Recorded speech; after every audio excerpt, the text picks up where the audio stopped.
لە ئاگربەستێکی کاتیەوە بەرەو ئاشتیەکی بەردەوام خواستی دەست بەجێی جەماوەر.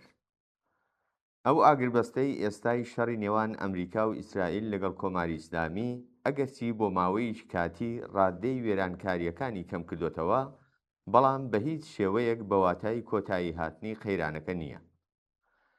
لە ئاگربەستەوە تا ئاشتی بە لەبەرچاوگرتنی ئامانج، بەرژەوەندی و پاڵنەرە دژە خەڵکیەکانی لایەنەکانی ئەو شەڕە هێشتا ڕێگەیەکی دوور و درێژ لە پێشە. هەر بۆیە لە نێوان داخوازیەکانی ئەمڕۆدا دەبێ خواستی گۆڕینی بێشەرت و مەرجی ئەم ئاگربەستە کاتی و لەرزۆکەی ئێستا بۆ ئاگربەستێکی هەمیشەیی و بەردەوام لە سەروی هەموو ویست و داواکاریەکاندا بێت. ئەوەی ئەمڕۆ هاتۆتە ئاراوە زیاتر لەوەی کە ئاشتی بێت، وەستانێکی لەرزۆکە لە نێوەڕاستی قەیرانێکی قوڵدا. لۆژیکی سەرەکی ململانیەکان هێشتا وە خۆی ماوەتەوە. توانا سەربازەکانی هەردوولا لە ناو نەچوون، ئەنجیزە و پاڵنەری نواندنی هێز و پێشگیری هەر هەیە و بێمتمانیەکی قوڵیش لە ئارادایە. ئاگربەستی ئێستا کۆتایی ململانێ نییە، بەڵکو تەنیا وەستانێکی کاتیە بە ئاراستەیە کە هێشتا بۆی هەیە بەرەو کارەساتێکی گەورەتر بڕوات. لە ئاوە بارودۆخێکدا هەر ئان و ساتێک ئەگەری ئەوەی هەیە کە ئەم ئاگربەستە هەرس بێنێت و شەڕ بە توندوتیژیەکی زیاترەوە دەست پێ بکاتەوە. ئەم شەڕە نیشانیدا کە ئەمریکا سەرەڕای ئەو باڵەدەستیە سەربازیە بەربڵاوە نەیتوانی ئیرادەی خۆی بەو شێوەیە کە دەیویست بەسەر لایەنی بەرامبەردا بسەپێنێت. ئەمریکا دەیویست بە گوشارخستنە سەر کۆماری ئیسلامی لە ناوخۆی ڕژیمدا گۆڕانکاریەک دروست بکات کە لە کۆتاییدا بتوانێت لەگەڵ دەسەڵاتدارانی نوێدا بگاتە ڕێکەوتنی دڵخوازی خۆی. بەڵام ئەم ئامانجە لە ڕێگەی شەڕەوە بەدی نەهات. ئەمە بەو واتایە نییە کە ئەمریکا توانای سەربازی خۆی لەدەستداوە، بەڵکو مەسەلەکە ئەوەیە کە هێزێکی گەورە بەکارهێنرا، بەڵام ئامانجە سیاسیەکەی نەپێکە. لە بەرامبەردا کۆماری ئیسلامی تەنیا لەبەر ئەوەی ئامانجەکەی ئەمریکا لە ڕێگەی شەڕەوە نەهاتۆتە دی دەتوانێت ئیدعای سەرکەوتن بکات. بەڵام لە نێوان هەموو ئەم هاوشێشانەی دەسەڵاتدا ڕاستیەکی ڕوون و حاشا هەڵنەگر بوونی هەیە. ئەویش ئەوەیە کە ئەم شەڕە شەڕی خەڵکی ئێران نەبوو. نە ئامانجەکانی ئەمریکا و ئیسرائیل ئامانجی خەڵکی ئێران بوون، نەمانەوەی کۆماری ئیسلامی هاوواتای بەرژەوەندیەکانی کۆمەڵانی خەڵکی ئێرانە. بۆ خەڵکی ئێران سەرکەوتن یان شکستی هەر کامیان بە تەنیا ئازادی، دادپەروەری، خۆشگوزەرانی و ژیانێکی باشتر ناهێنێتە دی. ئەزمموی ئەم شەڕە جارێکی تر بەڕوونی نیشانیدا کە موشک و ئاگر ڕێگەی ڕزگاری جەماوەر خۆش ناکەن. لە ناوچوونی ژێرخانەکان، وێرانی شارەکان، ترس، ئاوارەیی، گرانی، نائەمنی و هەڵوەشانەوەی ژیانی ڕۆژانە هیچ کام لەمانە خەڵک لە ڕزگاری نزیک ناکەنەوە. ڕاستەکە ڕژیم لەژێر گوشاری شەڕدا لاوااستر دەبێت و توانای ئابووری دادەخورێت و کلێن و ناکۆچەکانی ناو بازنەی دەسەڵات زیاتر دەبێت. بەڵام لە نێوان لاوازبوون یان ڕووخانی ڕژیمێک مەودایەکی واقعی و گرنگ هەیە.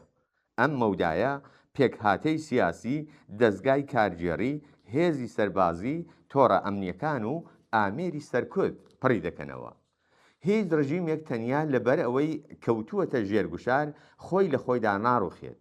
ئەگەر کۆمەڵگە لە خوارەوە خۆی ڕێگنەخست بێت، تەنانەت لاوازبوونی حکوومەتیش دەتوانێت نەک ئازادی بەڵکو سەر لە نوێ بەرهەمهێنانەوەی شێوەیەکی تری ستەمکاری لێ بکەوێتەوە. لە ئاوە بارودۆخێکدا سەرێکی ترین و دەستبەجێترین ویست و داخوازی دەبێ ڕوون بێت کە بریتیە لە گۆڕینی ئەم ئاگربەستە کاتی و لەرزۆکە بۆ ئاگربەستێکی هەمیشەیی بەردەوام و بێشەرت و مەرج.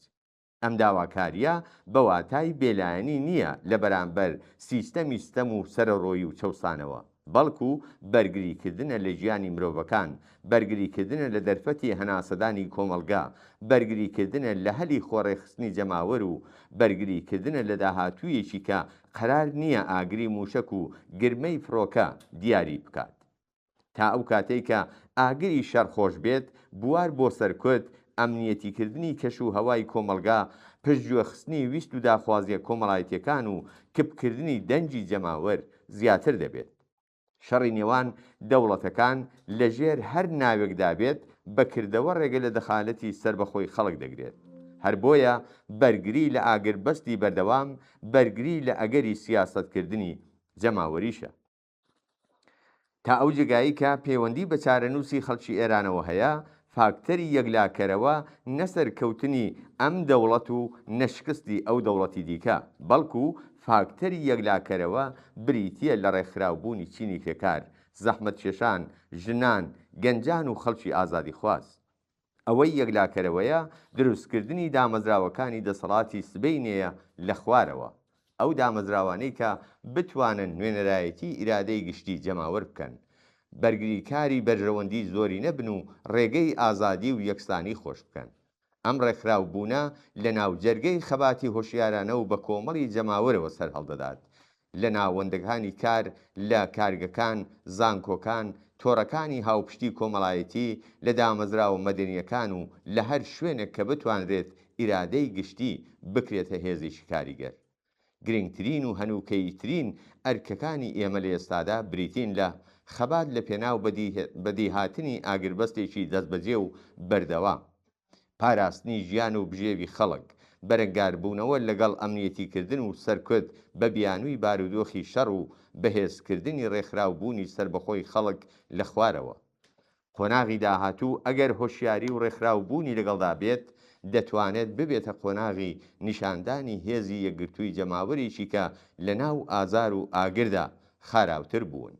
ئەگەر ئەمڕۆ ئاگربەستی بەردەوام بکەینە داخوازیەکی سەرتاسەری، هەنگاوێکی گرنگمان لە پێناو بەرگریکردن لە ژیان هەڵگرتووە و ئەگەر ئەم ویست و داواکاریە بەڕێکخراوبوون و دەخالەتی ڕاستەوخۆی خەڵکەوە گرێ بدەین، ئەو کات دەتوانین هیوادار بین کە سبەینێ نەک هەر لە شەڕ بەڵکو لە ستەم و سەرڕۆیی کۆماری ئیسلامیش تێپەڕ دەبین.